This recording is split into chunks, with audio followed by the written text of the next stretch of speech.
Well, hello, everyone. Here we are. Welcoming you into the carriage house, excuse me. This is another first, Rana. This is a carriage house first. Yes. And we can't wait for people to let us know what they think about this. I think they're going to love it. Absolutely. This is like when Mariah Carey released her album, 13.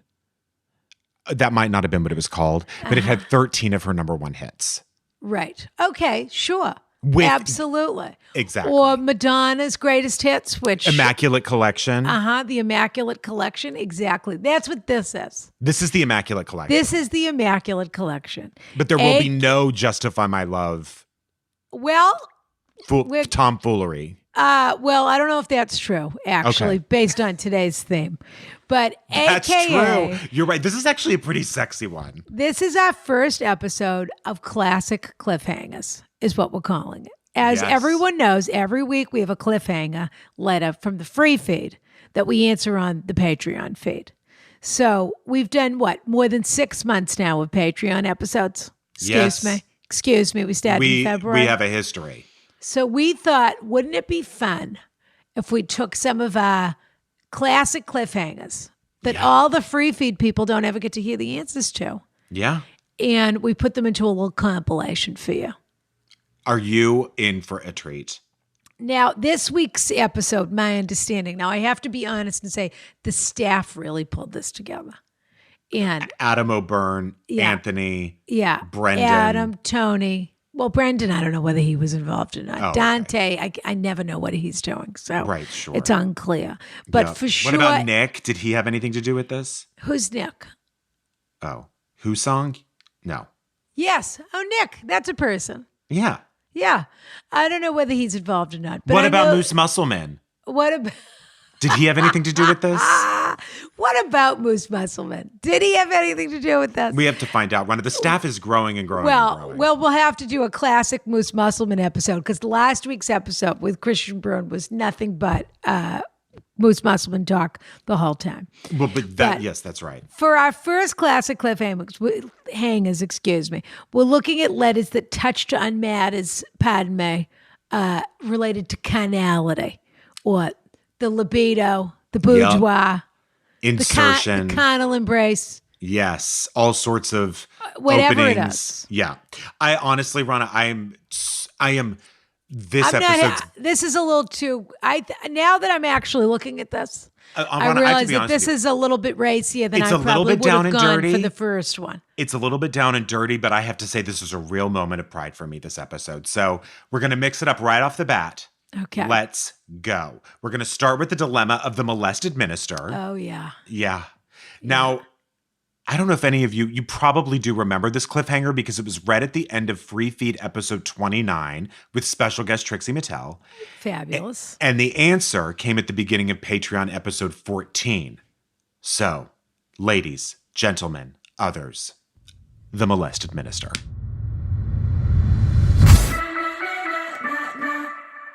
Okay, here we go. This is the cliffhanger from the free feed, and it's a doozy. Dear Rana and Brian, I'm in a bit of a pickle and desperate for sage advice. My tale might sound like the start of a man-on-man romp, but unfortunately, it's all true. Recently, I was honored to be the minister for one of my dear friends. Standing at the altar with her and her new husband, I was happy to be a part of what I hoped would be a long and healthy marriage. That night, the bridal party and groomsmen went out on the town with the happy couple. I've known the bride and her now husband for many years. As a gay man, I've never gotten a vibe from him. Imagine my surprise when I found his hand massaging my upper thigh. I was shocked into silence.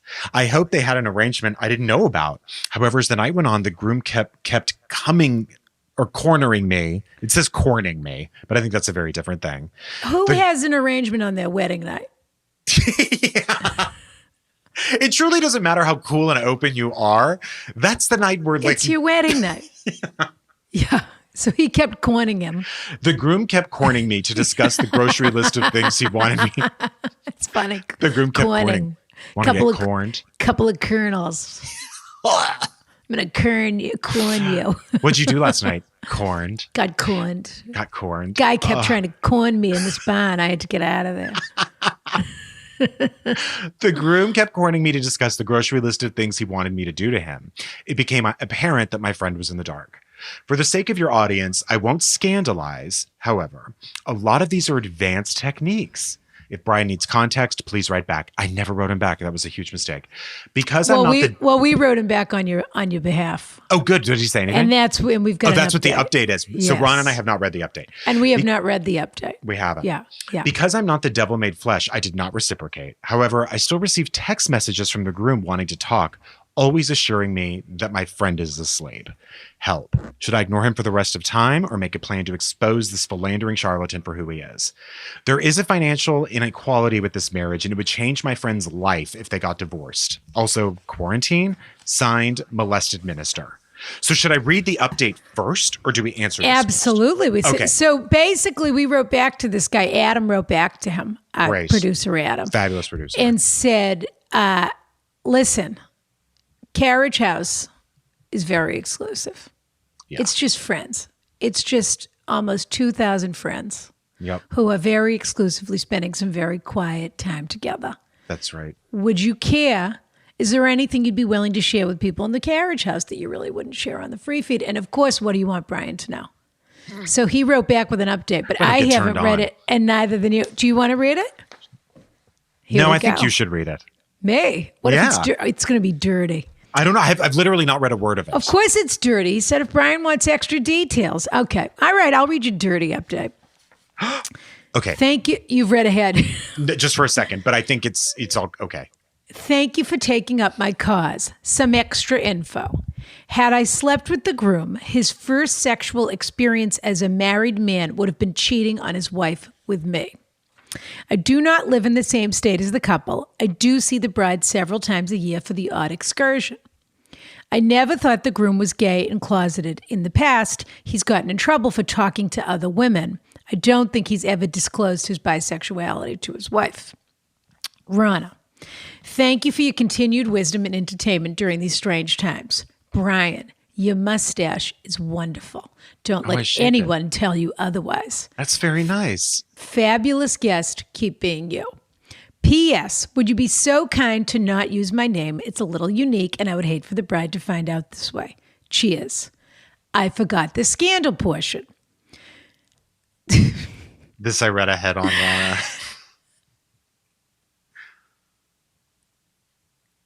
The groom wanted me to pound him until he climaxed completely hands-free. He didn't want to touch himself. He just wanted to bite the pillow and get rung like a church bell. Bringing God into this is outrageous. Although he made this abundantly clear, he was also fine with giving me a blowjob in his wedding suite next to his sleeping bride. Oh. All of this he told me across the table from his new wife. What? Wait, he said it across. So did she hear that? No, she couldn't have heard it. In other words, they were at the post drinks or the reception or whatever. And he was sitting next to this guy. And she was talking to someone else because it was her wedding night. And so she was doing the receiving line and having what she thought was the happiest night of her life. And, you know, that bubbly bride energy, talking to everybody, talking to this one and that one, because of course on your wedding night, you're famous. You're the only person in the room. And he was saying to the other guy across the table, do you want to come into my room? I want you to. All of the things that we just mentioned. And by the way, what's so crazy is he didn't say, throughout all of this craziness, he didn't say, let's go to your room. He said, I want you to come to my suite where my bride is. I have a couple of questions here. One question to me is, I think for the groom, it was the thrill of saying these things in public. I think there is an element to getting away with something. Exactly, because that brings in the wedding suite too. If the other guy said, well, I also think if the other guy said, okay, I'll meet you in your room in 10 minutes while your bride's asleep, I don't think that would happen. No, I don't either. I think the groom would say, "Oh, it seems like she's waking up." Or, she's see. stirring. I think he wanted to take everything to the brink. So everything he's talking about is dangerous and to the brink to some degree. And not dangerous, but talking about wanting to have sexual relations and not touch himself is all about having things done to you and taking no participation in the act. Yeah. And however, really is, giving the blowjob, but I think he would chicken out if it came to giving the blowjob, at least on that night. I think that some people are just, they walk into the room penis first. And I don't even know that this guy could be categorized as bi. It seems like he just loves either talking about sex all the time or having sex all the time. It doesn't really care where it's coming from, because this is not at all suggesting he wants an intimate moment with someone. I mean, this is someone, who wants to be pounded till he climaxes hands free, which, by the way, he could do that with a dildo if he really wanted that. You know what I mean? And there is something to be said. Like, I think straight men are missing out a little bit by never having their prostate fully touched, because it is a way, it's a G spot for sure. Well, I don't know if they never are. But they're not talking about it that much. I would say not as typically. They're not talking about it. Good point, Rana. Yeah. But this really has nothing to do with the mechanics of what's enjoyable and what's not enjoyable, and whether this guy's a hedonist or not a hedonist. This was his wedding night, and this is his wife's best friend. So you think he just needed to get everything out before? Gay friend. Yeah. I think he's probably. I don't know whether he's acting on things or he's not acting. I just thought about Anthony Weiner. Sure. One of these people who seems to have a very together life and have, he's a congressman and a this and a that. And he just has a thirst to blow it all up. Like a blind all thirst. The time. Like just he's so laser, but just his complete blinders on and he can't get out of his own head or testosterone. It is a sabotage streak. Yeah. It really isn't about the sex this is like what they call a sex addict. The sex is a manifestation of danger and excitement and all of these other things. It really isn't about I don't think he would even ever ask his wife to do half of those things because he doesn't want to do them with her. He wants to do them in a way where he almost gets caught or he's not supposed to do it or the stakes. So he has his life is bifurcated. And he has that virgin whore thing that a lot of guys do. Well, they'll watch a porn of a woman getting whatever, rammed every which way. They would never do that with their wife, ever. And it's that classic thing of like, someone stumbling in on what someone's watching to get them off, and it's something they've never tried to do with their partner. Hearing you say rammed every which way might be my favorite thing that's happened this week. It's true, though. I mean, I think people are sometimes just categorize their fantasies and just think I could never do that with my wife. And it's okay to have fantasies, and it's okay to watch porn, and it's okay to like whatever you like, but we're getting away from what happened here, which is it's humiliating. This guy is a good friend to both of them. It was her wedding night. It would be bad enough if it happened on a Tuesday when she invited them over for dinner, but it wouldn't happen on a Tuesday. I mean, it might happen. He's still texting him and all of this, but he wanted the thrill of. He's the kind of guy that would smash the cake in her face while she's eating it. I was gonna say, like, it's so obvious that he just wanted a charge that night, but it really at her expense entirely, and that is humiliating and embarrassing. That's part and of it's it. even cruel. And I think that's part of the thrill. Yeah. I think part of the thrill is destroying the thing he has with her. Yeah. He can't allow himself to have that thing. And so he has to knock her down a couple of pegs by having these secrets, these compulsive secrets behind her back. Yeah. Yes. Yeah. But it does seem like he would meet up with this guy if this guy wanted to meet up with him. Don't meet up with him. Don't do that to your friend. No, I don't think so. But so really his ultimate question is, what does he do? Does he tell her? No, I don't think you do. Why not? I don't see what good comes of it at all. Unless you find out that he is really a serial cheater and with men or women is maybe putting her at risk of something. But I just don't know how you stay friends with someone who knows that about your husband and also stay married. Do you know what I mean? Like, I mean, if she tells him and she doesn't end the marriage, then they're not going to be friends anymore. It's impossible. I think. Yes. I think what you're saying is that you're putting the friendship at risk by telling her this. Yeah, because if they stay married, your friendship with it's her over. will be over. It'll be over. Yes, I think that is true. I think you make an excellent point, which is you need to prioritize. How do you want this? You need to really game it out. I hate to say it, but how do you want this to end? I think you could talk to him. Do you want to end with you still being friends with her? Mm-hmm. Exactly. I do think you could talk to him, possibly. You can, of course, and say what? I guess just what you said at the night of your wedding has really bothered me, and I just want to make sure that you're not putting my friend at risk for anything, that you're not doing anything. Well, you could. Well, that's an interesting point. If you wanted to be a really good friend, I mean, there is a world where you do nothing about this. Yes. And it runs its course. Yep. There is a world where you want to save your friend 10 years of headache because they just got married. Now let's watch them have kids, and then let's find out. That's true, yeah. This guy is all over the place. He's already has a wandering eye. This is also the kind of guy who puts you deeply in debt and doesn't tell you about it. And on some level, she knows these things about him, but nobody knows this. No. You may know your husband has a wandering eye. You don't know this. You may even know he's addicted to porn or something, but you don't know this. But I agree we don't know whether he's acting on it or not, because I agree that his talk is risky, but I don't know whether his behavior is as risky. You're right. That's a big difference.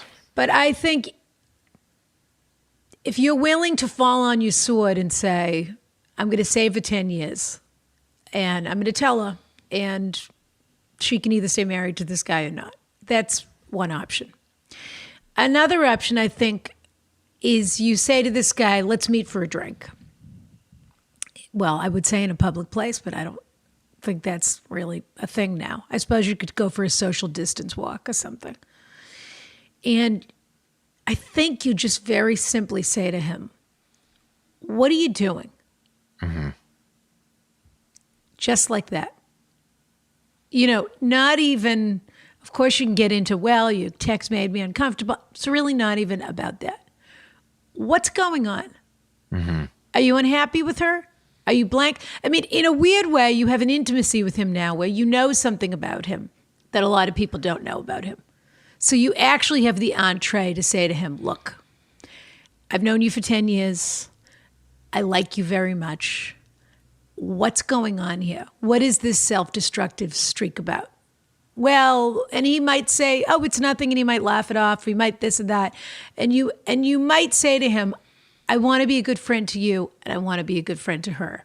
And I feel like the only way I can do that right now is by saying to you, what are you doing? Because if you don't want to be married to her, don't be married to her. Yeah. But if you want to just continue on this self-destructive streak, you're going to leave a lot of people in your wake. Do you think this guy ever approached the minister again and said like, oh, last night was crazy. I'm so sorry. Like, he said he's continued to text him and say she's asleep. Oh, he does? Oh my God, you're right. Yeah. He's a creep. Oh my God. You're right. So this is ongoing. It's not as simple as you might be attracted to the person who's in another couple or a relation. That's not what's going on. He's also leaving a paper trail. I mean, this guy's like playing with fire. All you have to do is show your friends these texts. Yes, but you're right that the relationship will be over. It could be over in both directions. Yeah. I mean, if you confront him, he could also say, I don't want to hang out with Alan anymore. He's sort of, I thought I liked him. Now I don't like him. And, let's not spend time with him. Let's not be friends with him because he's worried about being exposed to something. But I think you sort of have to say, there's another option, which is, I love you as a friend. I think you're a great guy. Well, don't say you think he's a great guy because he's not a great guy. But stop sending me texts like this. to stop. I think especially if you want to end up proving your case in court at another point in time, you need to make it clear that he can't do this and that he should stop. Even if it's, who knows, it might be sort of titillating to get a text like that. Sure. Yeah. Just I wouldn't mind getting one or two. Same, but just, yeah. End it. And if it starts to get more and more outrageous and spin out of control, then I think you have to tell your friend, but you also have to be good with not talking to her for probably a year or more. You don't have to tell your friend, but it really is a very difficult mathematical equation because your friend is in for a lot of years of headache. Everything's going to shift no matter what you do. And you're right. It's either you're a bystander watching this, your best friend in this horrible. But also he's intentionally sloppy. So she's either going to find out from you or she's going to find out some other thing some other way. Yep. But because at some point he's probably going to want her to find out. And what about the financial inequality? There's a thrill in that too, which is that he's going to want her to find out this guy's a real narcissist, and he's also just damaged, from God knows how long ago. But he's going to want her to find out, and then he's going to challenge her to leave him, and she's not going to. And he is going to get another thrill off of that. This guy. That's the kind of guy this is. In terms of financial inequality, I mean, of course that's a concern. Doesn't sound like they have children, but nothing is worth being treated like that. Well, no, but if you want to be really potentially strategic, get half of everything. Yeah, and also you could be giving her a heads up, which is you saying, build your armor. Yeah. Build your case. Yeah. But also when all of this comes out, I mean, what you should really do is save all these text messages and everything else. And then when it all comes out and she's saying, what am I going to do? And I can't afford to divorce him and da-da-da-da-da. You say, here's 30 pages of text messages. And she's going to say, how could you not tell me? And he's going to say, put yourself in my position. Yeah. I didn't want to lose your friendship. Yep. Wait a minute, Brian. I mean, all these months later, and I have to say, I am still stunned by this minister's predicament. Pardon me. It's pretty wild. Is this how you met the lobsterman? Was he the minister at a wedding that you decided to squeeze in on? No, Ronna. Oh, no, you met him at Starbucks. No, I didn't. Well, yes, I met him at Starbucks. But you smelled something fishy at Starbucks. Yes, that's right. And there he was. Isn't that how you met? And then we had a breakfast sandwich which I haven't been to in forever, the Driftwood. The Driftwood, yeah. So honestly, look, these things happen. And I feel like one of the risks of being a handsome minister is that you might get molested. Right, Ronna? All right. That's true, I suppose. Or you might do look at Hot Priest. You might do the molesting, but that's another episode entirely. And that's not really, we don't have time to get into that right now. As you say, that's not really, no, as you would say, that's not what we're doing here. That's not what we're doing here. Yeah. No, like that. That's pretty good. I love your imitation of me. It's so bad. I really have the worst imitation of you. No, because I know you can do a good one. It's just that you always bail halfway in because you think you're going to insult me. Okay, let me try it. Yeah. That's not what we're doing here. It's not great. I thought it was great, but I wanted the facial expressions while you were doing it too. Oh, God. Yeah. Okay. All right, one more time. Give me one more. Okay. What? Take 3. Yeah. That's not what we're doing here. Perfect. Absolutely perfect. Okay. Moving on to another cliffhanger.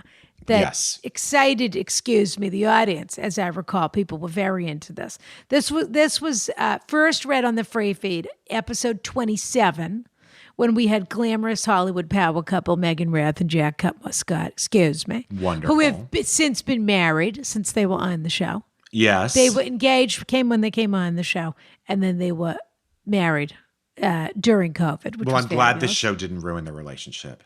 Well, we don't know. We know they got married. We don't know what's going on now. And the answer was Patreon episode 12 is where people found the answer. Now, the tease for this one is this. Who doesn't love a good massage? No, boy.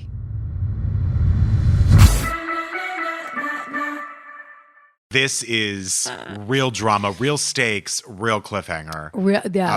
Real important stuff here. Real important. And I think actually I read it on the free app, so you should read it now. You did. Okay. A question you haven't heard before! Exclamation point. Sure wasn't. Hello, Ronna and Brian. I love you, the podcast. And love you both. This is why I now remember. I also have a terrible crush on Brian. He's so handsome and sweet and funny. And if I wasn't married already, anyway. Sauna privileges, $10. You're going to see a body part this week, starting this week. Which body part is it? We will get to all of our housekeeping and our school business in just a moment. But we have to get right into this cliffhanger because people have, this is edge of your seat stuff. Yeah. You wanted something original, so here goes. I'm a married gay man and I treat myself to a massage when I can afford it. And there's no pandemic going on. Who doesn't love a massage, right? I found a massage guy who has a space very close to where I live. He's a nice guy, a bit older than me, and a very good massage therapist. I'd only been to him a couple of times before the pandemic shut everything down. But on the last time I got a massage from him, things got a little intimate. I was lying face down and he was working on my legs, which we've discussed. I don't care for it's too important, painful. But it's painful. Yeah. It is. Moving his hands higher and higher up my thighs. As you might guess, it felt really good. At one point, as his hands moved up my thigh, he lightly stroked my right. He lightly stroked my right by the. What's the T word, Brian? Tongue? Taint / balls region. And I have to admit, I was suddenly surprisingly close to the edge, if you get my drift. Do you get that, Ronna? What's that? Do you get that? I do get it now because you explained it to me, and I've read this question before. But yeah, I've heard of the edge, Brian. As I explained, I wasn't hatched out of a dinosaur shell. Okay. If you get my drift. Then it happened again, and before I could ask him to stop, I had an orgasm. Guess it had been a while since me and the husband had sex. So I asked him to stop for a second, and he said, okay, I'll be back in a minute, and left the room. I got up quickly, feeling very embarrassed, but there was no mess to clean up. I guess it was a completely internal / mental orgasm, ? In parentheses. I got back on the table, and a minute later, he knocked on the door. I told him to come in, and he said, now I'm thinking maybe it all went somewhere off the table. What do you mean? Maybe it wasn't an internal orgasm. Maybe it just wasn't. Flew off the table, Ronna? While he's face down? Well, I don't know where he was pointing what direction things were going in, or whether it was dripping off the side of the table. I don't know what was going on, but I think it happened. All I have to say is if his product was if his production was a cleaning product, that's a great tagline. No mess. No muss, no fuss. No, there's still a mess. It's just that it's not, he didn't find it quickly enough is what I'm saying. Oh, I see. Yes. It was somewhere he didn't look. Yeah. But it was there. Okay. In any event. I got back on the table, and a minute later, he knocked on the door. I told him to come in, and he said, why don't you flip over or onto your back, and you can just go back to sleep. I think he was just giving me an out to just play it off like nothing had happened, which I thought was kind of him. I flipped over, and he finished the massage as though all was normal. I don't think he was being a pervert, but just responding to my body and trying to make me feel good, which is the goal of a massage, right? Whatever you want it to be. Of course. So my question is, do I need to tell my husband this happened? Do I need to say anything to the massage therapist if / when I can get another massage? Or should I just find a new massage person and pretend none of it ever happened? I'm not at all attracted to him, but he's very good with his hands. Anyway, what to do? ? Thanks in advance for your always stellar advice. Kiss, kiss. Please don't say my name on the podcast. Spike. Well, Ronna, I actually have a question. Is there like a massage therapist in Marblehead who any of the other women go to? And the other women? You know how like there's you only want a female massage therapist? No, I mean like any of your contemporaries, any of your friends in Marblehead. Yeah. Is there a special massage therapist they go to, or like a special personal trainer who they know is a little inappropriate, but that's why they go? You're asking me if there's like a tennis coach, a tennis pro that also might stretch you after the lesson? Exactly. And that some of the ladies get a little thrill from it.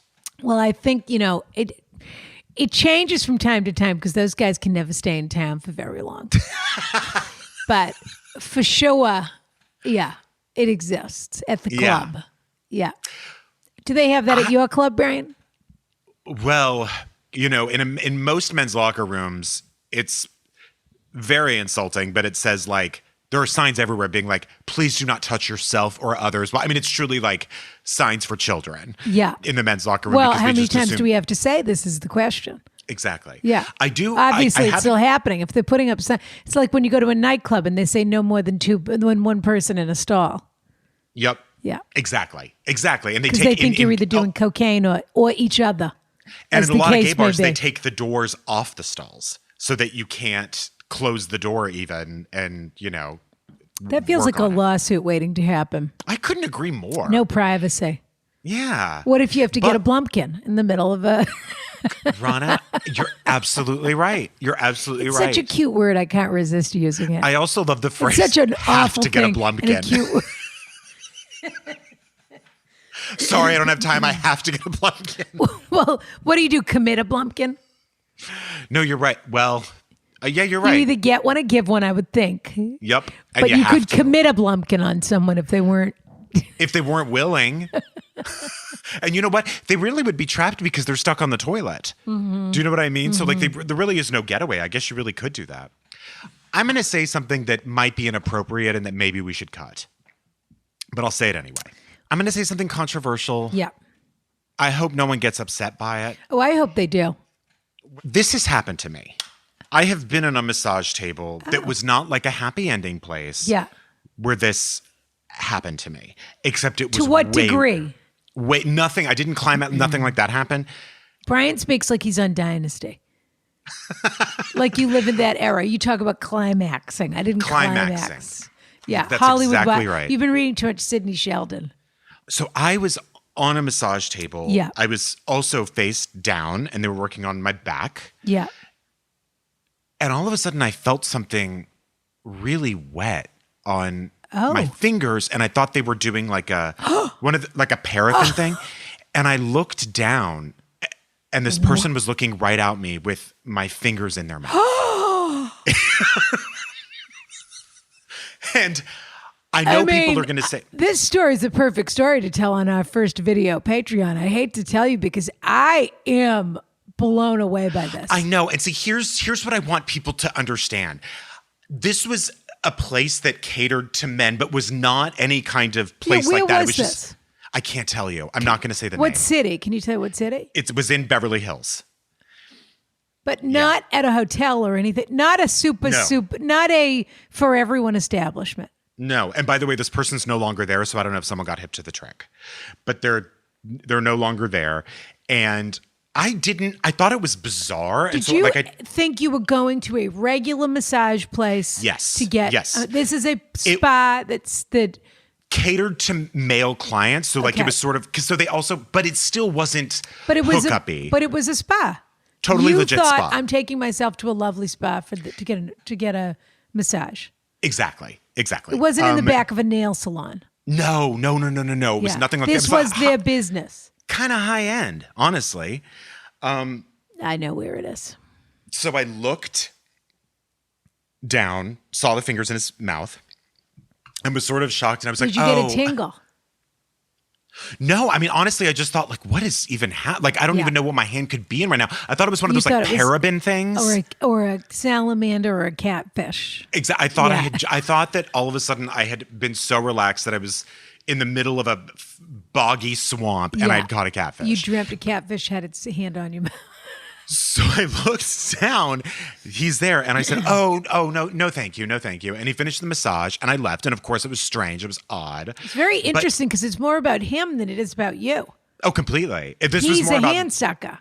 Completely. Like, who goes to, if you want to make someone feel good, you don't necessarily go to that first. Yeah. That's really more the other person's That's fetish. what you want. That's not necessarily what though I suppose what it's also doing is saying, I'm willing to do that.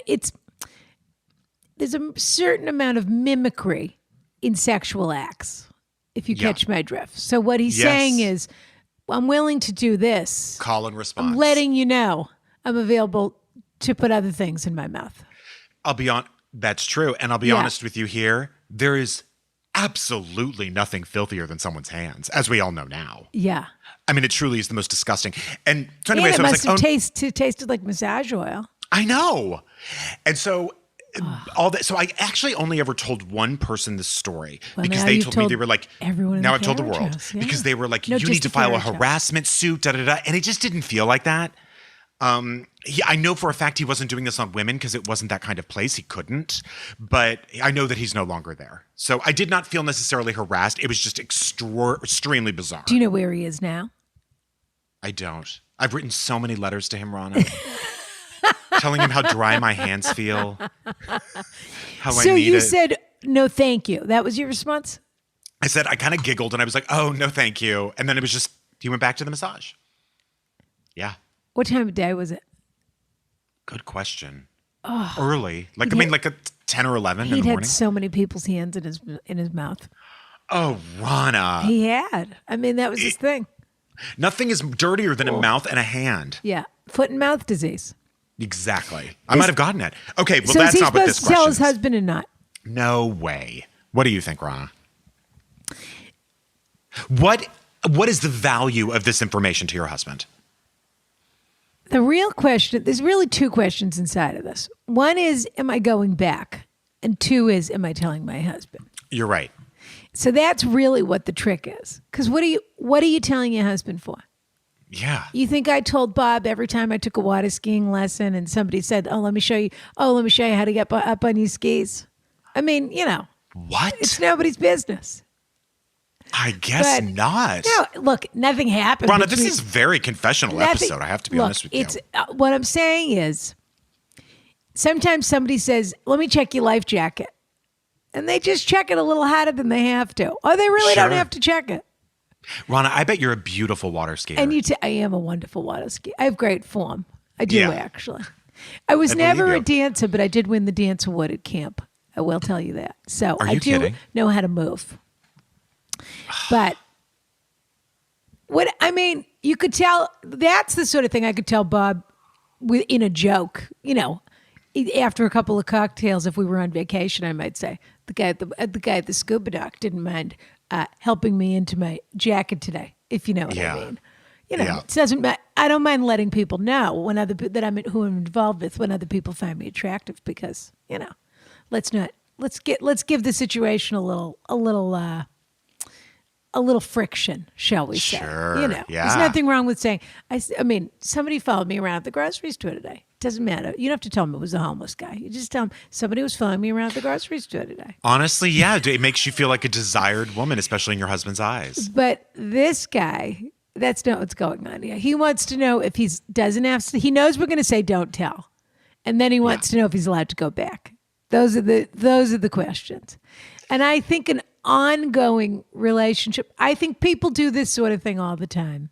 But I think you really have to search. There's a willful denial to this. So you can either be the kind of person who, there are men who do this, who go to massage places and have happy endings or whatever. It makes no sense to me because it's all so filthy. The story that you were telling. Exactly. But it is sex work. It's not, isn't that the point of the massage is to feel good. It's really not the point of a massage. It may be what happens to you during the massage and what you take away. And it is a strange space, the massage, because it's you go in, you take your clothes off in front of a stranger, and then you trust them to just drape a sheet around you or whatever. Yeah. In any event, there are people that do this in their marriages and their relationships, and they make a bargain with themselves about it, and they're okay with it. I'm not really that person. That doesn't work for me. The idea that, little things happen here and there that what can you do? They happened in the moment, and I don't mean you accidentally sleep with someone in the moment, but I just mean that people cross boundaries and then you say, no, thank you. And then, okay, so you don't need to embarrass that person and you don't need to, it doesn't have to be, not everything is entirely your partner's business that happens in your life. You're still a Yes. person that's living their own life who has intimate exchanges with people or gets a compliment or somebody maybe takes something the wrong way and texts you and they cross a boundary and you say, and you're allowed to feel flattered by that and take it in. But you also gotta have shut to it down. You also have to just remember how to keep the other thing where it needs to be. Completely. Because otherwise the system can break down. But this guy really wants to know if he's allowed to go back and get another ball tickle after this. I have a couple of opinions on this. I'd love to hear them. Number one. And you can tell everyone how your community feels about it too, Brian, because I know how You know what, love to Rana? talk about it. The homophobia has run rampant on this show. It's getting worse in quarantine. It's getting worse in quarantine, Rana. I'm telling you.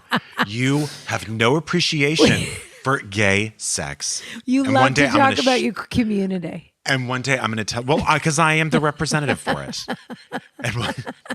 I'm leading the charge. I am the float. I am the float. You are the float. And so what I was going to say was this. Number one, I think you should go again. And here's why.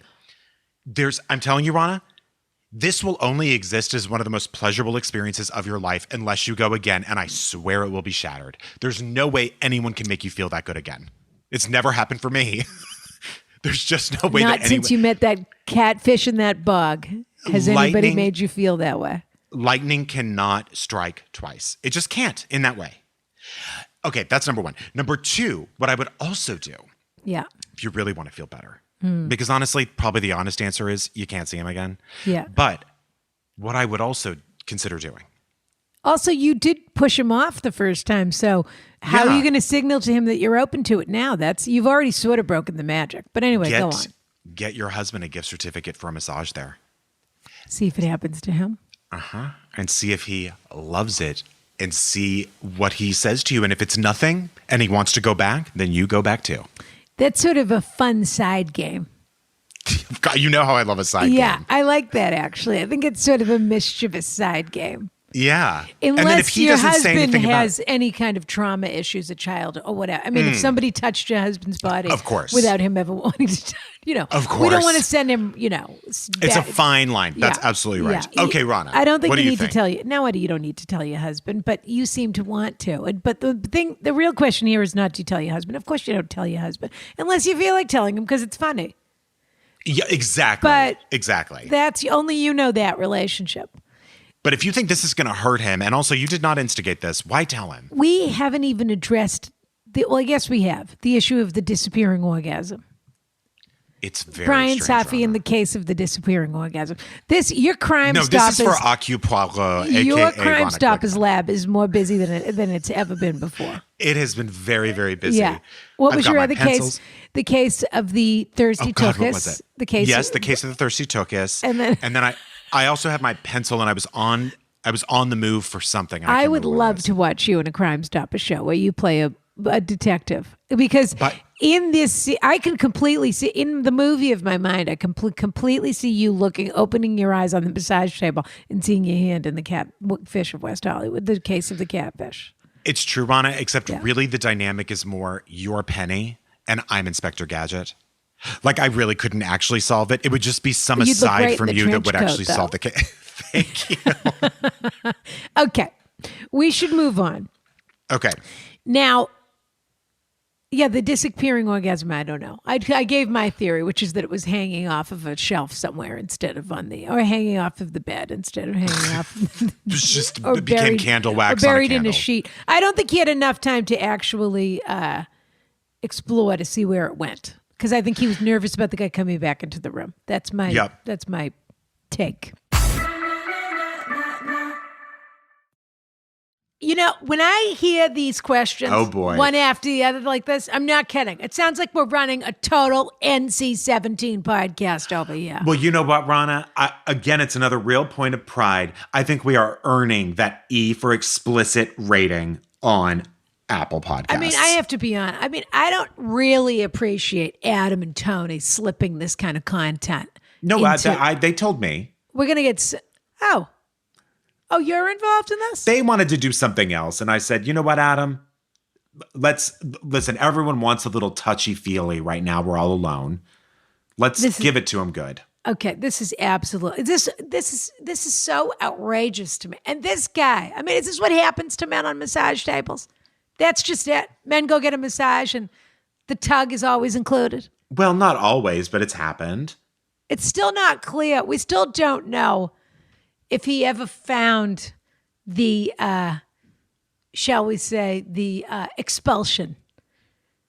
Sure, that's one way to put it, Rana. Yes, as I recall, he expelled, but he didn't know where the expulsion went, so it was unclear if maybe he just had a sort of ghost event during all of this. Well, Rana, I'd like to stick with our theme right now because I think it's a really strong theme. So we have a sort of challenging cliffhanger that first appeared in Rana, my computer. What? Okay. It fell. It's fine now. It's fine now. Brian, I think these questions. Are you all right? I'm fine. I think these questions are getting me a little hot under the collar. Yes. Did that question just make you faint? It took me right back to Gap Kids as a greeter. Are you going to have to take the vapors again? I'm going to have to do the vapors. I'm going to have to do something. I am full just. I can't take much more. Oh, that was so This funny. episode's very hot. Okay.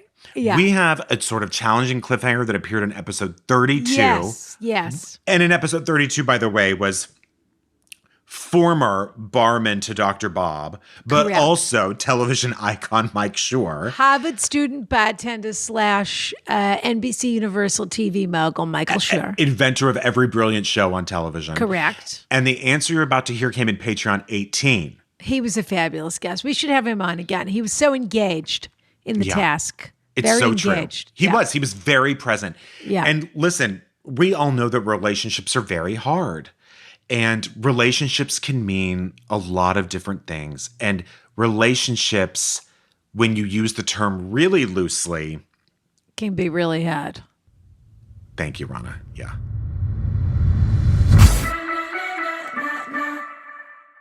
Now, Rana, I think you're the one reading it. I think I am. Yes. Okay. Cliffhanger. Oh, I remember this. Yeah. The cliffhanger, as I like to say. Yeah. No more wire hangers. No more wire hangers. Oh, you didn't know I could do a Joan Crawford. Okay. I did it. Dear Ronna Bryan, an esteemed guest, I have recently been dating a guy for a little over a month now. First time we met, by the way, these cliffhangers hot have to been trot. Risque, steamy, sexual, steamy, outrageous, risky. Yeah. No, we're going to have to do one about a cat lady next week because this is just. I have recently been dating a guy for a little over a month. The first time we met, we instantly clicked. We have very similar life experiences, the same sense of humor, like the same things, and both have very similar ways of thinking. I have never dated someone with whom I have as much in common with. Sure. Yeah. I mean, you got to get the video for Ask Rana if you want to see what she just did. Yeah. Well, this is the week where I'm being nice to people. So I'm not going to point that out. Yeah. Everyone's having a hard time this week, so I'm trying to be a little nicer than usual. He's really sweet and always does little romantic things for me. I have really started to like him, and things have been absolutely wonderful until recently. We are both on PrEP and have been hooking up for the past month. Last week, I started noticing some symptoms and went to my doctor. The doctor informed me that I had an STI and gave me antibiotics. When did it change from STI to STD? From STD well, the to other STI. way, yeah. Great question. I guess it's an infection. It's not a disease, and maybe disease had too much stigma to it. But even when I was in school, and I know this from a friend, people were still calling it STD. You have to get the Patreon to see Brian's shifty gaze when he said, and I heard this from a friend.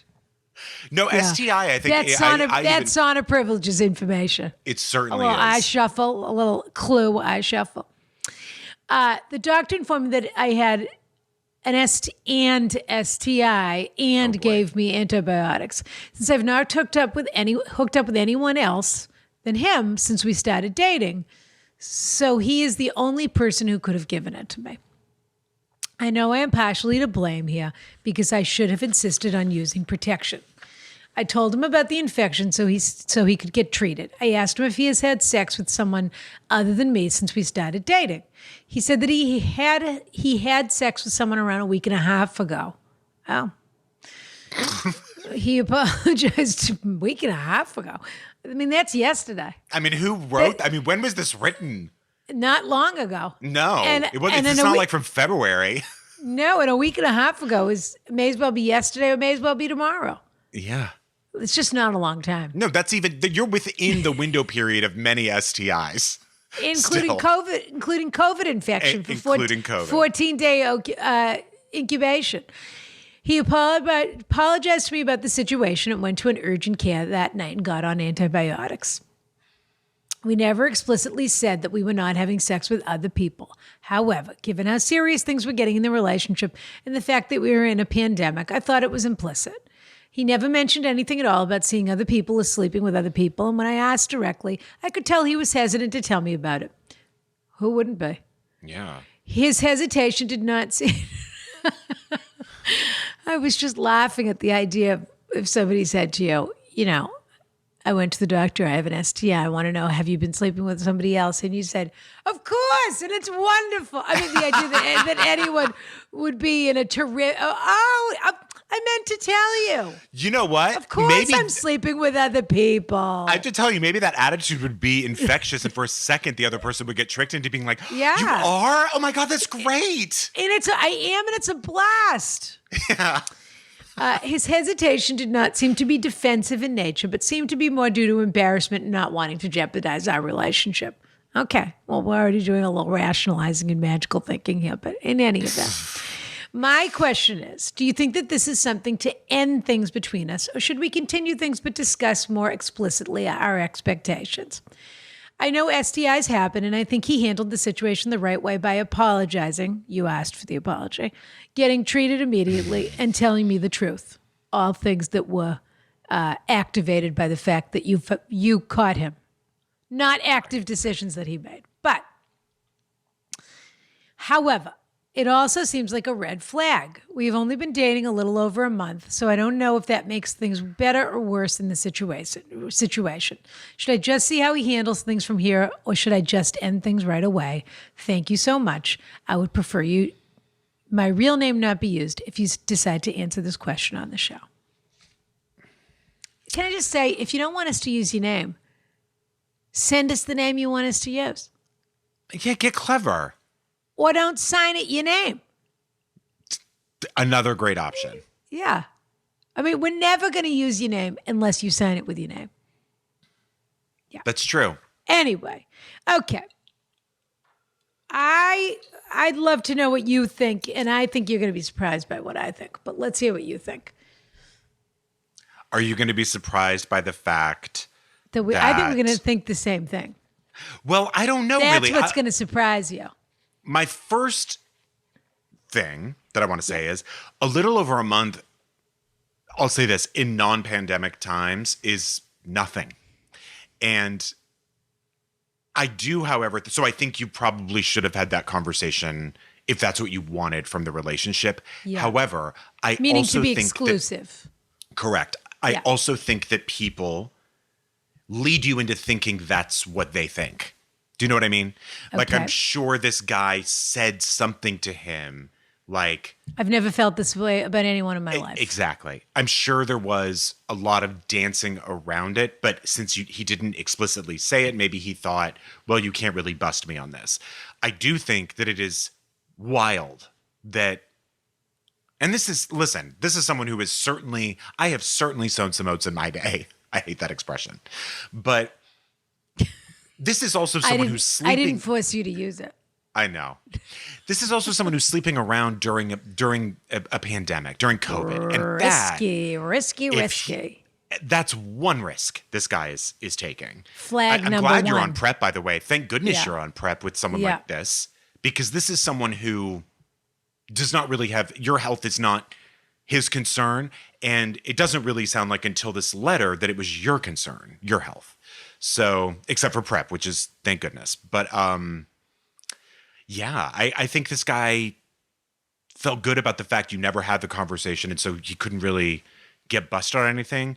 But in any other world, I would say a little over a month for it not to be exclusive is not strange. But it also sounds like you can be honest without but I don't know. It seems like you can be honest without actually being dishonest. Does that make sense? Like, it seems like this guy was dishonest with you, even though he didn't actually say, we're together, just us. Like, I think he probably led you down a wrong path. Well, in terms of, like, like you were saying earlier, I think maybe there was a little bit of like, you're the only one, or I don't know, or like, I can't believe how lucky I am to be with you, and all I want to be with is you. I don't know how someone arrives at the conclusion that someone isn't exclusively dating you without having the conversation. Yeah. There's two topics of conversation. One here is, what's the status of the relationship? I thought we were seeing each other exclusively. I thought we were having this intimate connection and falling in love, essentially. And you were still dating around. So, okay, my feelings are a little hurt because it does, I mean, everyone's different, but that does, to my mind, it steps on the fairy tale and the momentum a little bit, because you thought you were having this incredible month with this guy and everything's just going from strength to strength, basically. And he was still shopping around. He's not wrong to be shopping around because you never had the exclusive. I won't say he's not wrong. You can't fault him because you never had the explicit conversation. That's true. I do think what you're saying is correct, that stuff is muddy. And I think people express certain levels of commitment or interest, or, I mean, including saying, I should just marry you, or, whatever stupid things people say when they're narcissists, really. Yes. Dangerous people. Yeah. And when those things happen, of course, it feels nice to have someone say something like that to you, even if it's irresponsible. But I think we all know that we get it. If we're rational people, we get a little tingle in the back of our brain that says, noted. Yeah. That I'm flattered. I'll take it as romance. Who could possibly feel this wonderful about me? Or are they a psychopath? Or sociopath. Are they literally about to shoot one out as they're saying it? Yeah. What are the circumstances? Yes. Where are What's we in the context? heat of the moment? In the heat of the moment, shall we say? Yeah. So I think your spidey sense already told you earlier than this that there was something maybe awry with this guy. But again, you've only been dating for a week and a half, and honestly, you don't really know, a week and a half, a month and a half, and you honestly really don't know. You only gather information as you go. You have to listen to your instincts, but you gather information as you go. And most relationships are defined by where you get to.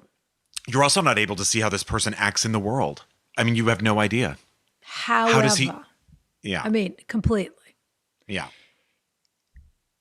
Let's not overlook the fact that it's wonderful that you're both on PrEP. You were also having unprotected sex with this guy.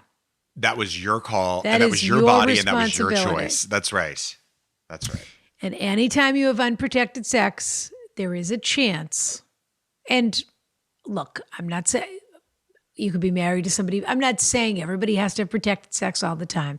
You make the decisions about what your calculate. It's honestly no different than wearing a mask, washing your hands. How much do you care about what you're giving, how you respect other people's bodies and health and your own. And everybody makes their own decisions. And to be aware of not using those things, what those consequences are for you and your body. And if it's worth it, and sort of like, okay, well, I could get these small STDs or STIs, versus like the big one. Yeah. Maybe that's worth it to you, but that is, and he might have not been symptomatic while you were sleeping together. Otherwise, he'd be a major psychopath. But yeah, I think that's your responsibility. And I think I would be careful about over-rationalizing his reaction. The only reason he copped to what was happening is because it happened. And, maybe it's a bit tricky because it really is the relationship in such a nascent stage. So maybe you would have slept together gone on like this for 2 months or 3 months and nothing would have happened. And then you would have had the conversation where you said, I really am crazy about you. I just want to confirm. I think we should talk about for real that we're exclusive here. And that person might have said, we are exclusive, but I'm always going to sleep with other people. Or that person might have said, yes, we're exclusive or whatever. But that's not how this played out. This is how this played out. And you know what would have been honorable and made him a gentleman, and also even sexy is maybe too much of a word. It would have actually been a turn on before you had this exclusive talk if this guy found out he had an STI and immediately reached out to you and said, I found out I have this thing. I think you probably have it. Even if you don't have symptoms, you should get tested for it. Like, that would have been the right thing to do, because you're right, Rana. It's not the other guy's fault that you didn't want to have protected sex. That's not his problem. And you knew that there was risk there. But the honorable thing would have been, what would have made this guy a decent guy is for him to tell you and not for you to find out. So when you say he may have been asymptomatic, do we know that the other guy knew that he had something the whole time? No, you're right. We don't. He might not have known. But he knew he was sleeping around unprotected. Yeah. But guess what? Technically, you're sort of sleeping around unprotected. True. I mean, who is this guy? You've been dating him for a month. You don't know him. And what does this guy know if you're doing the same things he is, or not? Because he didn't explicitly discuss it. Uh-huh. I just have a bad feeling about him. I just think, yes. I think I just would be careful to give him too much credit for doing what any decent person should do, which is, I'm sorry, and going and getting some penicillin or azithromycin or whatever they give you. But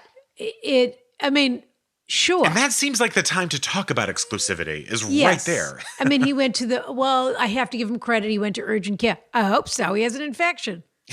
I mean, that's not, none of these things are things he really deserves credit for. Yeah, that's not a selfless thing to do. If you're really, really crazy about this guy, you can set the boundary from here and you can see what happens. But I would not say this was a blip and forget all about it. No, I would proceed with caution. This is a person who, which by the way, we're saying, well, he's a guy that's hooking up during COVID. Well, so is this guy. That's true. They've only been, a month and a half. Let's say this lead is 2 weeks old. Okay, because I'm not sure. I didn't look at the date on it. But let's say it's a week old. At the most, it's 2 weeks old, let's say. So we're still 6 weeks. So they started dating at the beginning of COVID. I was about to say, Rana, even if we gave them 2 months, which it isn't, that's still in the middle of COVID. They're still dating in the middle of COVID. Yeah. So really, this guy's also engaging in, maybe he did. That's even crazier to me. Did you have the conversation if this person was going to be your quarantine boo? Yeah. You didn't have the conversation where you said, I'm just curious, are you going to work? Are you seeing your family? Do you have a roommate? Where you didn't figure out what your circle was. And that, of course, also included in that circle was not, Jeff from Tinder or whoever. But there's some, I would say a letter writer is a person, and again, I'm taking a leap here, so I could be wrong, but I think that they are a person who is afraid to ask for what they want because they're afraid to be told they won't get it. So they're afraid to enforce the boundaries because they think the boundaries will be the end of the relationship. Yep. And when you set up that dynamic in the beginning, that's how that's going to be. And you're really giving more credit to him than yourself. You're really finding workarounds to make him a decent guy. And you have a fear of being abandoned by this guy or that the relationship will poof. But at the same time, there. It's a very, of course. People do it all the time. Yeah. But you've also chosen a guy who has now shown us that he exhibits risky behavior. So I would say keep a real, I would put a tape flag on all these mental notes in the book here. And as someone who has been watching some Dr. Phil lately for the first time, which I'm embarrassed about, I don't like to admit it. What? Should I stop? I should stop. What do you want with Dr. Phil? Well, what itch is he scratching for you? I'd love to know. I'll tell you, Rana. I went down a deep Did you run out dive. of Judy? Oh no. Oh yeah. No, I think I have. Maybe. Do you think Phil makes sense? I'm just curious. You know what? What's your take on I don't like Phil? him as. And I is don't he a like doctor? him. And have you seen the He wears pictures too of much his tanner. house? Disgusting. Yeah. And I think he's really mean to Robin. And that's just a hunch. That's his wife. Yeah. She looks like Jigsaw. I shouldn't have said that. Definitely shouldn't have said that. But no, the thing I like about Phil. How about Leah Michelle? We haven't talked about her yet. Ew. Did you see her apology too? Yeah, when she said, "I'm sorry if people thought I wasn't nice to them." I hate that. I hate that. That's so if weak. If you interpreted my behavior, I'm sorry. If you interpreted my behavior of saying I wanted to shit in your wig, if you took it the wrong way. But I mean, she must be 10 times worse than what they've reported, because for anybody to even speak up or post a tea sipping meme or anything, she has to be the worst person that's ever lived. 100%. And then when all those people were posting Glee reunions at their house, like of some of the cast members, she was never at one of them. No, well, you can tell anyway. She has that. Yeah. But anyway, Dr. Phil, what does he have to say about it? Dr. Phil, I can't believe those words are passing my lips. I really love the people who make up cancer for attention, and the people who are getting divorced who say the other spouse is molesting their child, but it's all a lie. I'm obsessed with those sorts of liars. And I just can't. The their Munchas logic, and the con. And they're so stupid, Rana, because they'll say, Dr. Phil asked one of them, he was like, so, and he always is on their side at the beginning, like, sort of. But he's like, okay, so he's just trying to get the ball rolling. Yeah. And he's he like, makes so them what feel kind of safe so that you can tell me anything. And they're like, well, my husband, that's when I walked in on him in the barn having sex with our dog. Yep. And they're like, do you have a barn at your house? No. That's the you ask one more question. So Dr. Phil says, well, I'm really sorry to hear that you have cancer. What stage are you in? And they're like, stage 4. He's like, what kind is it? She goes, liver, stomach. Yeah. And he goes, and what have they been liver, and what have they been treating you with? And she goes, well, the treatments have made me lose my hair. And he was like, well, what sort of treatment is it? They don't know. And then the husband says, or the friend says, well, you shaved your head. She goes, because I knew I was going to lose my hair. Yeah. Liver, stomach. Yeah. Well, those are like the people that steal other people's babies. And put them on Facebook. And even, they're on Dr. Phil too. And around their home, they frame the pictures. But I mean the people who either have a friend who's 9 months pregnant, pretend to be pregnant, and then murder the friend and take the baby and think, how did they catch me? Never think about the part where they would get caught, but just the whole act of the whole thing. Yeah. My point is, if he starts pretending he has cancer out of nowhere, I'd get real suspicious. I don't think this other guy is evil. I don't know. I don't think he's playing that kind of a game. I just think he's a narcissist who's sleeping around and who makes everybody he's with feel like he's a Casanova. Likes to make everybody feel like they're important and that he's Bill Clinton. Everyone he looks at's the only person in the room. And then he gets in another room. Ugh. Yeah. I have to tell you what, I really don't like Bill Clinton. All right. We need to get going here. On to some brightness, Rana. You know, Brian, I'm sensing a strong correlation here between the tawdriness of these letters and our listeners' desire to stay anonymous. Pardon me. What would you do, Rana, if you sent a letter like this? Would you want everyone to know who you were?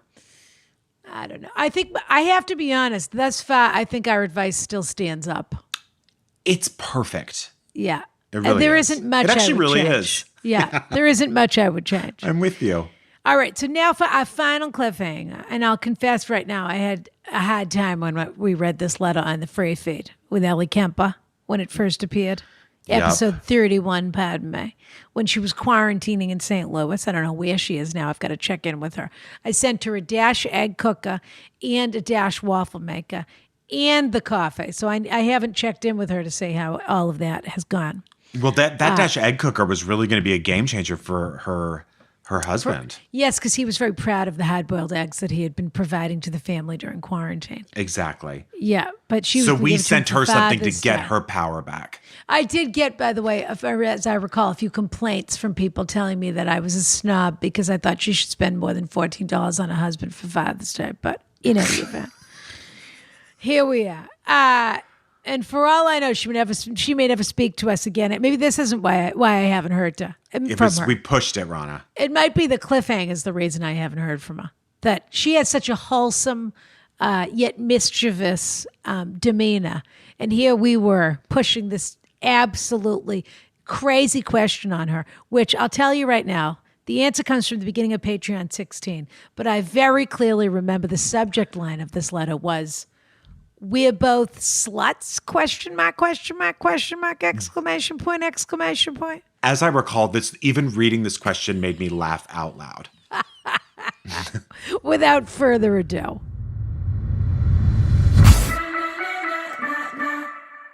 I'm not going to say I've been looking forward to this.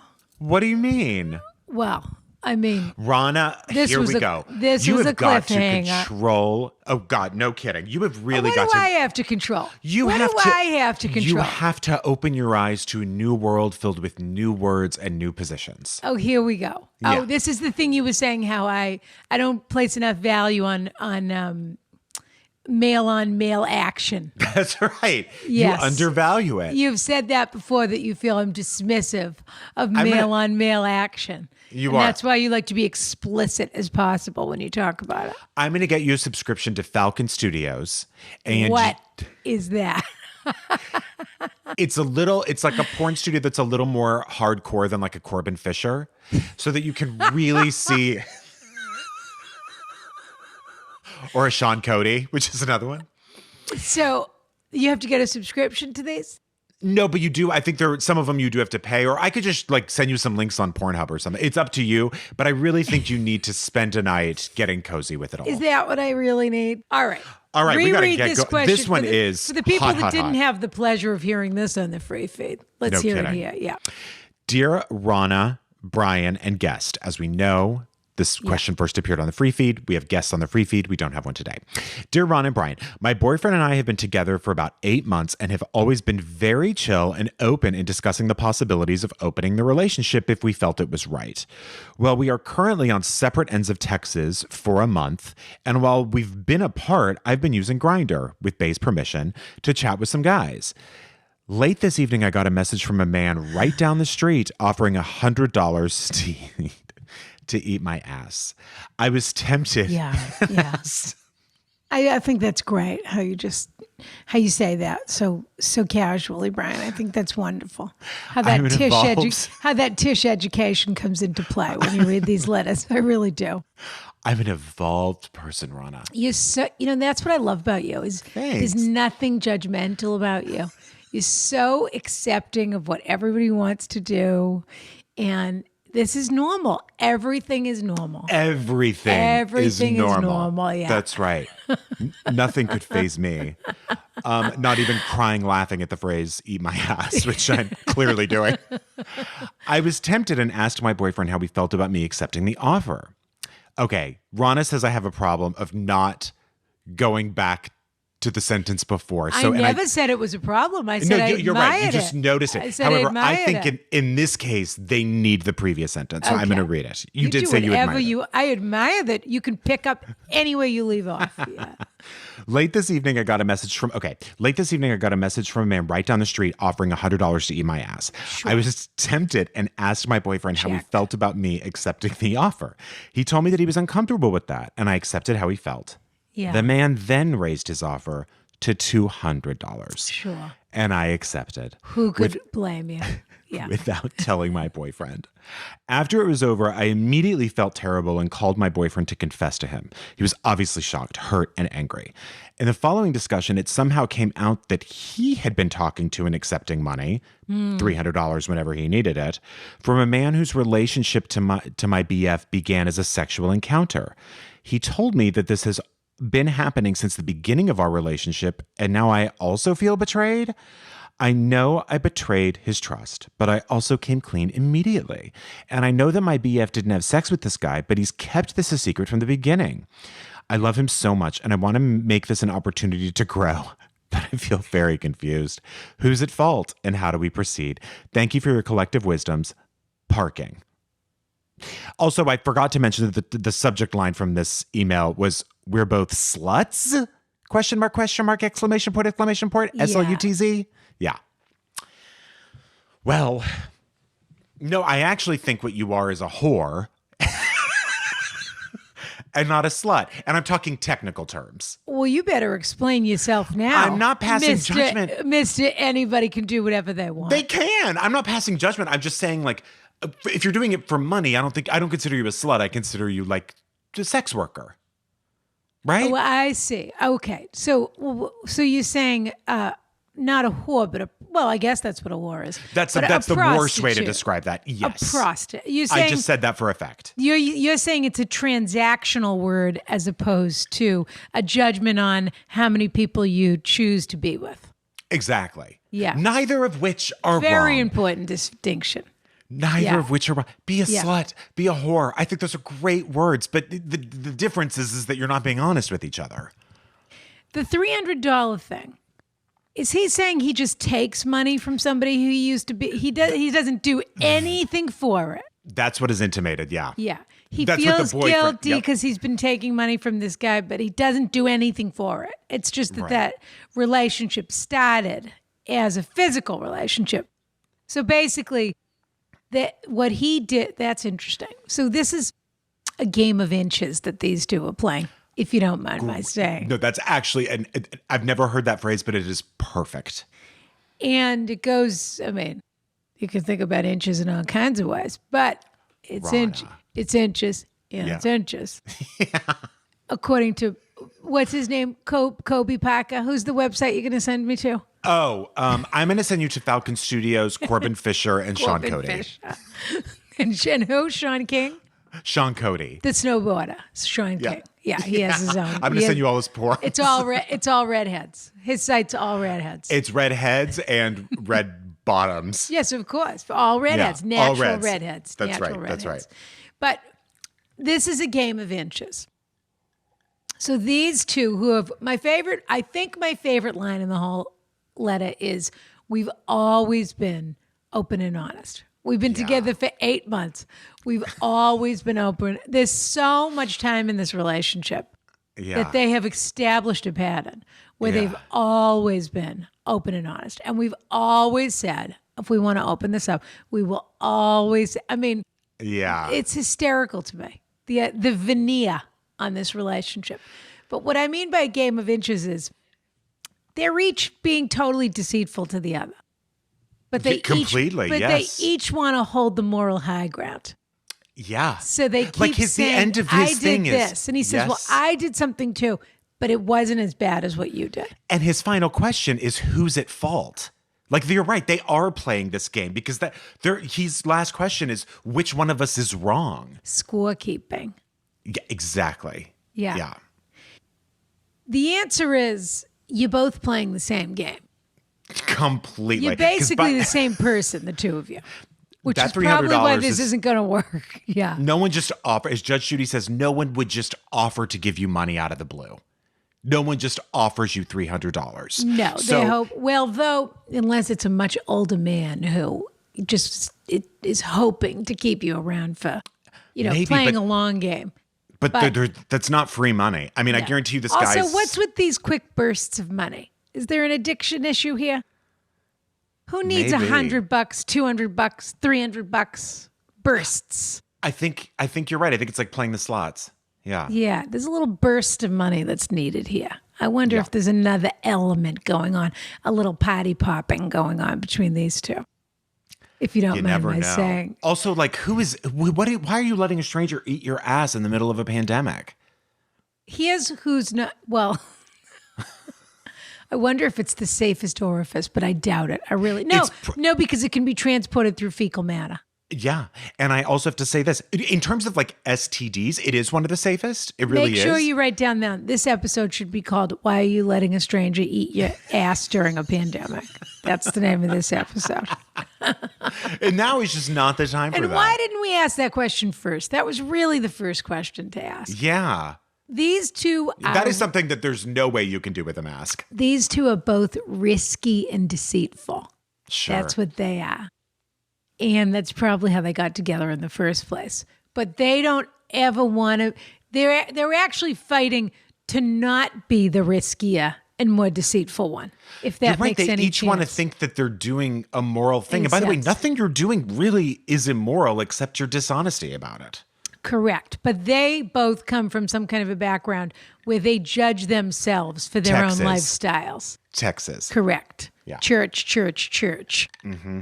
And so they feel that they're also living in that space where they get a charge from behaving badly and then they feel guilty for behaving badly. So they're actually almost acting like siblings in this scenario. Where they You're right. Who's wrong? Is he wrong or am I wrong? Are we both wrong? You be the mother, Rana, and tell me who's wrong and who's right here. Correct. And guess what? What is it? Yeah. They're not being honest with each other. Yeah. But neither of them are built for an honest relationship. That's really the problem. No. Wouldn't you say? They're not capable. They want to believe. It all goes back, I have to say, here we are Sherlock Holmesing around, but it all goes back to the beginning of the letter. We've always been open and honest. Mm-hmm. They want to believe that they are evolved, mature people who are open and honest, and anyone can do whatever they want. And they're just like you, Brian. They don't judge anyone's lifestyle. Anyone can do whatever they want, whenever they want. Yeah. Just like you were saying before. It's all normal. It's all totally normal to let somebody eat your ass during a pandemic. I am agreeing with you there. That is not normal. I'm not judging. That's normal and allowed. And I think they should all go to the party down at the river, too, with the other 400 people that are there. No. In Missouri or wherever they were, Michigan. Yeah. Well, Ozark Lake Ozark. That's right. But what I'm saying is, but everyone can do whatever they want. This is America. They can do whatever they want. Okay. That's right. I mean, I'm done with that joke now. But my point is, they are telling each other that they are mature and that they are in a mature relationship and that they're open and they're honest and this is who we are and And then they're sneaking around in every little corner. They're trying to get another little something for them or a little charge or a little, I don't have to ask permission. And, they're mischievous. Completely. And so the answer is, you're both right. You're both wrong. Do whatever you want. Maybe you're just not supposed to be in a relationship with each other or in a relationship.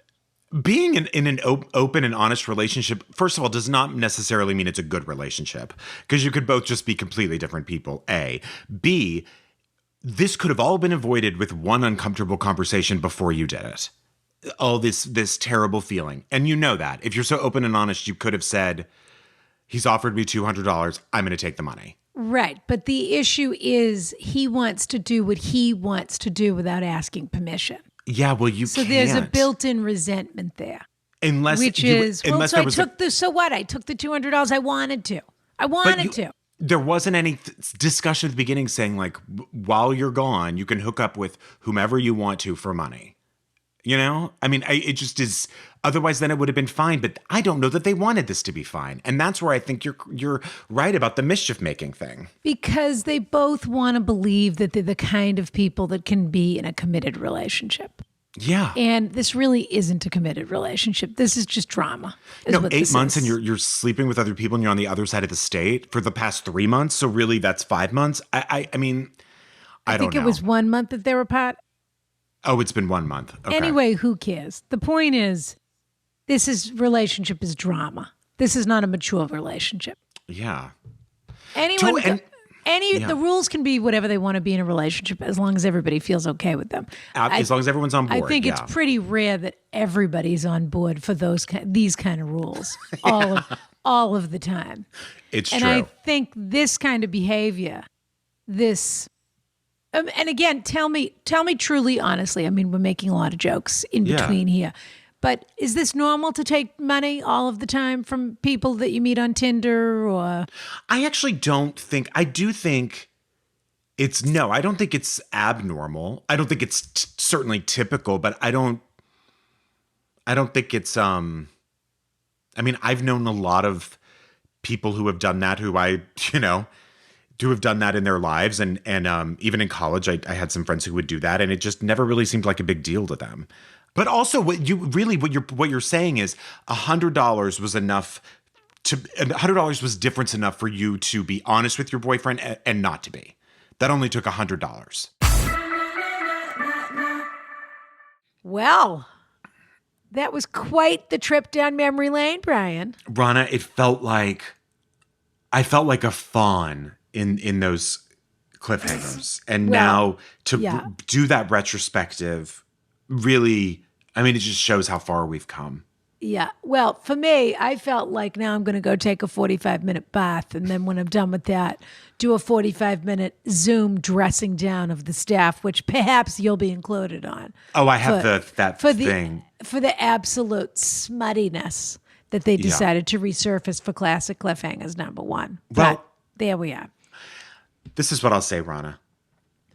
If you like what you hear and you aren't a Patreon member, what is going on? You need to go to patreon.com/AskRana and join us in that carriage house. You will absolutely love it. Answers to all these questions and more. Why wait 6 months for us to put a clip show together when you could just join us in the carriage house? $5 gets you into the carriage house. We always answer our cliffhangers, of course. Yeah. And we have so much other fun stuff going on. We have a film festival. We have a book club. We have now Rana Reads for the Sonnet Privileges people. There's a lot going on. And of course, we always donate to charity, which is fabulous. Yes. We're fabulous. What can we do? This was really a very fun little trip down memory lane. So we hope you enjoyed our classic Cliffhangers episode. I just can't get over how much I've changed since those letters. Okay. That's a wrap, everyone. Nice. Kiss.